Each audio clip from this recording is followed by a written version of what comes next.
Aurora, we can't get to you. Are you alright? Yasmin's voice screamed over the comms. The hand was still gripping her throat. The creature's strength, even being able to overcome the defense of the suit, which should have protected her ability to breathe. Darkness was beginning to creep in on the edges of her vision, and she knew that she only had a few seconds remaining before she passed out from the lack of blood circulation to her brain. Trying to move the rifle, she was unable to, for some reason. Your rifle is being held by tentacles coming off of the creature's head, disabling your ability to fire upon it, Vera told her. Thanks for the heads up, Aurora groaned in her mind, not being able to voice her sarcastic response. Lifting up her hand, she made the sign gesture for knife. Releasing emergency hand-to-hand weapon, Vera answered. Reaching behind her, she felt the handle of the combat blade as it emerged from its compartment. Quickly gripping the handle, she yanked out the weapon and with all of her strength, Aurora severed the arm that held her. Making sure not to let go of her rifle, she fell to the ground. Once her feet hit the ground, Aurora rolled backward to give herself some distance from the creature. Raising the barrel of the gun, using the back of her other hand that was still gripping the knife as support, she fired an energy blast. The ceiling was torn as the concentrated energy ripped through the ceiling tiles and ruptured the pipe. Water sprayed down all over the place. Heat from the discharge also activated the sprinkling system, drenching the entire store.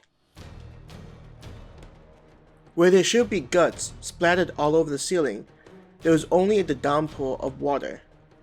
A line of black ooze dripped down and on the ground from the arm of the creature. Surprisingly, the hand of the monster was opening and closing as if it was trying to find its target. "Where the fuck did you go?" she yelled. Her voice was broadcasted all around her, from not disabling the external speakers when she was talking to the girl. "Aurora, what's happening?" Yasmin yelled. "Princess, you need to talk to us," Opal cried out. Outside, blasts and screams could be heard as the knights were fighting more of those things. She hoped that the screams were not from any of the knights getting killed. "I would like to remind you that there are two of those things," Vera said. "Fuck! Where the hell are both of them?" Vera was quiet as she tried to go through the system, trying to find any signs. "Due to the water, I'm unable to track down either target. I think they may have some form of camouflage abilities, like octopuses, lizards, and amphibians." "Are you fucking kidding me?" Aurora yelled as she kept turning around, making sure they didn't get the jump on her. "I think we should head to where the others are," Vera said. "Yasmin, how's the situation out there?" Aurora asked into the comm. "Finally!" Opal yelled in frustration. "We're getting our asses handed to us. Those things have taken out nearly half the knights and still tearing through us." "Yeah, Aurora, I think we need to retreat," Yasmin agreed, before yelling, "Get the fuck back, you piece of shit." "I'm going to make my way over to you," Aurora answered. "Behind you!" Vera screamed. Before Aurora could process what Vera had said, Aurora was already turning around and lifting up her rifle. A blast of energy fired out of her weapon without her aiming her gun as soon as she turned around. Sounds of crackling and a mist of black ooze was followed by the thudding of the monster's body onto the shelf. Crashing of cans and other items rang throughout the store, in addition to the sound of metal being warped by the pressure of the creature. "Thanks, Vera," Aurora said through panting breaths. Her heart was racing from the sudden event. It seemed like everything was just happening all at once. The responsibility to command her forces and maintain situational awareness so she doesn't get killed. "You need to get out of here, Fifth Blade," Vera said in a stern voice.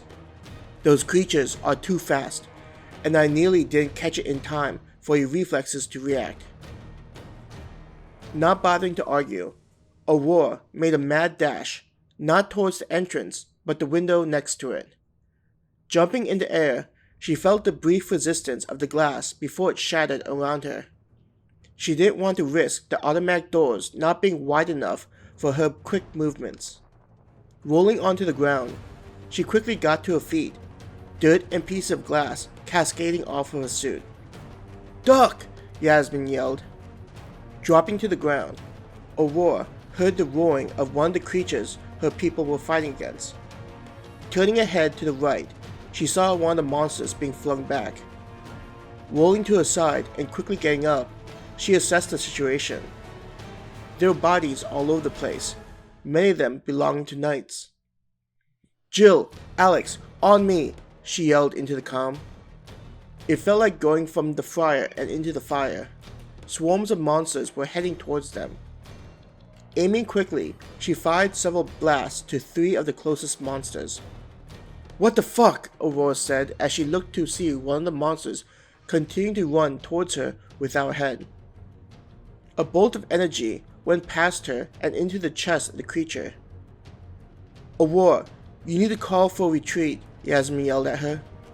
"Those things keep on coming. We're getting slaughtered." She ran to stand next to Aurora, firing several more rounds into the creature that was blasted in the chest. "What are you doing?" Aurora asked in confusion. Yasmin was just wasting ammunition on those creatures. Opal and Macy rushed over to her, and Opal said, "Princess, those things don't go down even after having a fully charged blast go through it." "Yeah, that's how we lost so many of our knights in the first couple of seconds.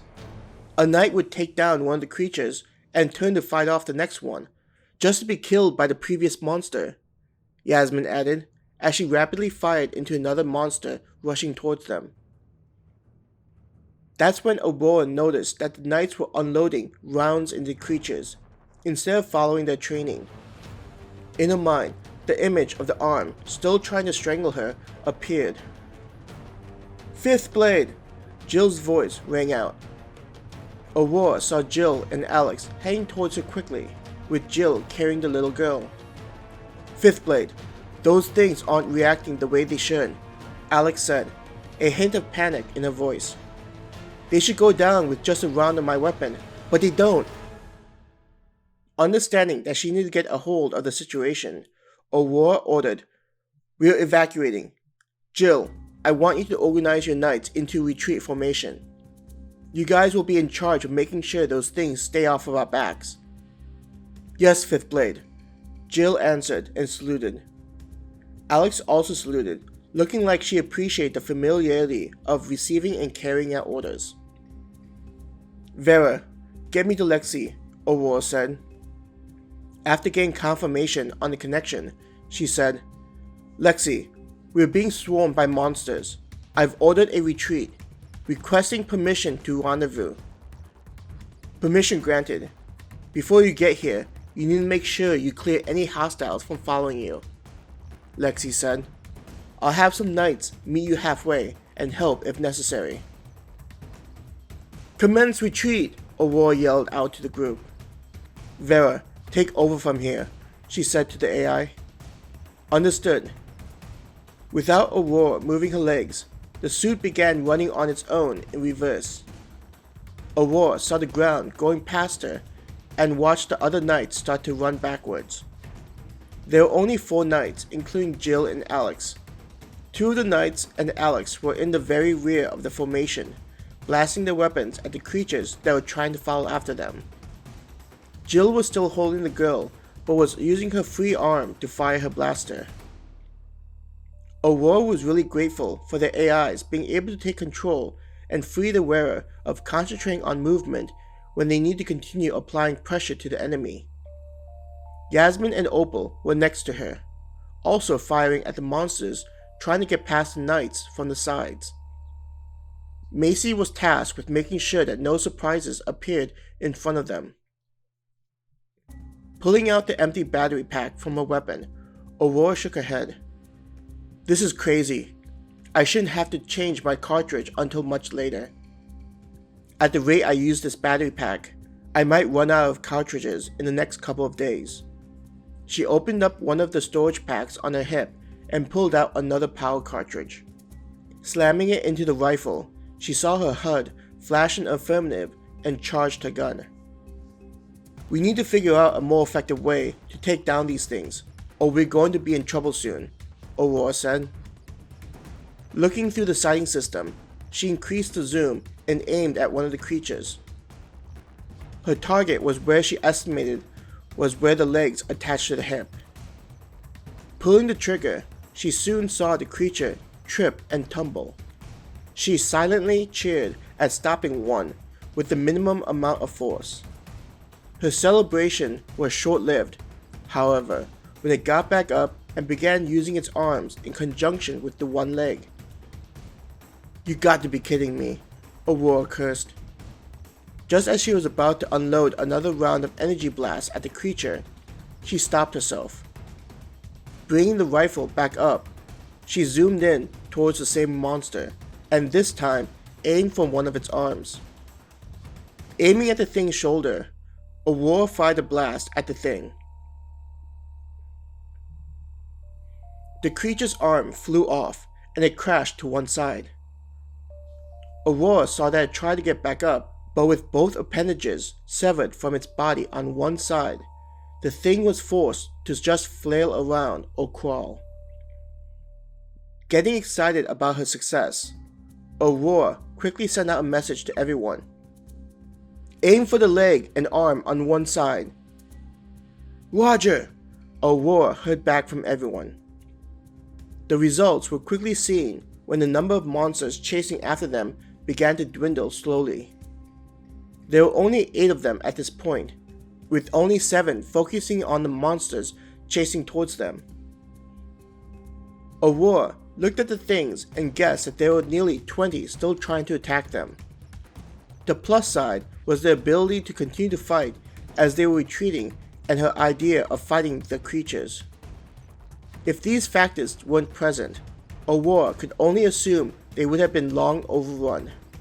Flashes of images from the events in the pit, where she was crying and feeling herself be torn apart by the creatures, went through her mind. "That's not going to happen," she calmly told herself in assurance. Continuing to take down the monsters, Aurora looked over at the amount of power left in the battery. The indicator still showed that there was plenty of juice, but what worried her was seeing it decrease by such an amount. Without warning, the group of monsters ran off to one side, into the area with the garages and buildings. Aurora lost sight of them as they ducked behind the garage. "What are they doing?" Opal asked. "I don't know, but we need to focus on meeting up with Lexi. She's going to send some additional knights to meet up with us for support," Aurora said. She was feeling nervous about the monsters breaking away from their attack. The question was whether they were scared off or were coming up with a new tactic to deal with the superior firepower. "Vera, I'll be taking over," Aurora said. "Understood. Commencing transfer in 3, 2, 1. The suit jumped back while spinning to face the front. Regaining control of the suit, Aurora started running as soon as her foot hit the ground. The benefit to that transfer method was the time in the air was the same amount of time needed to allow the wearer to gain control, not letting any time be wasted while still maintaining the retreat. Looking ahead, the HUD displayed the route towards where Lexi and the others were located. Based on their current speed, it would take half an hour to reach them, meaning they were on the other side of the base or inside of the city. It didn't make sense why Lexi would be inside the city unless she found survivors and didn't meet any difficulties. Meeting survivors would make her comment about not bringing any of those creatures back with them make sense, though the problem was whether those things were still around. Getting Vera to open up a channel to Lexi, she said, "Lexi, those monsters have broken away from us. I'm still on the heading towards your location, but I'm afraid about those creatures." Silence greeted her, making Aurora double check that the connection was made. "Just meet up with the knights I sent to you, and continue on your current path. We'll talk more when you arrive, Lexi said. She sounded just as bothered as Aurora about the situation. Compared to when they entered the base, Aurora and the rest of the group were moving at the maximum speed. The suit helped them so that they were able to run faster continually than someone sprinting. She could feel the rifle in her hand as she grasped it tightly. Around her neck, she could still feel the monster's hand around it, which was likely why it hurt to talk. Aurora, what are we going to do? Yasmin asked without warning.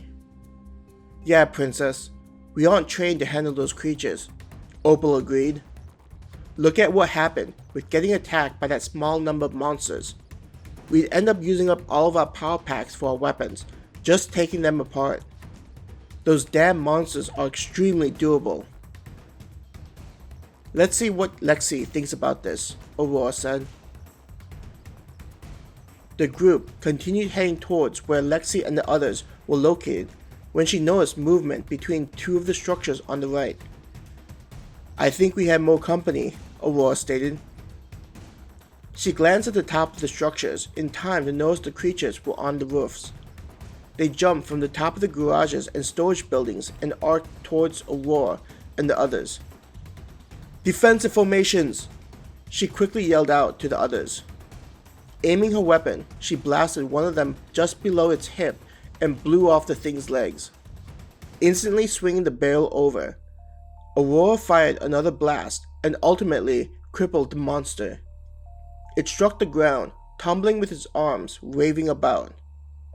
Before waiting to see if it was still coming at them, she fired several more times at the other creatures, trying to clear out as many of them as possible before they landed. One of the monsters landed near a crippled creature and lifted its body and held it in front of it. Is that thing using its body as a shield? Opal yelled out, disbelieving the sight of the brutal tactic.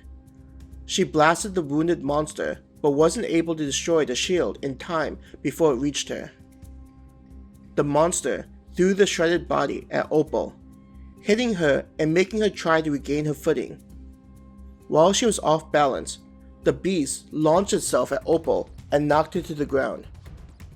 Mounting her, it raised one of its hands and had all of its claws pointed to make it into a spear-like point. Get the fuck off me, Opal yelled, punching its chest but not doing any significant damage to it. With the creature on top of her, she couldn't reach for any of her knives, though they wouldn't have been effective against the monster. The monster made a bunch of clicking noises and some kind of sound that made it seem like it was laughing as it plunged its hand towards Opal's helmet.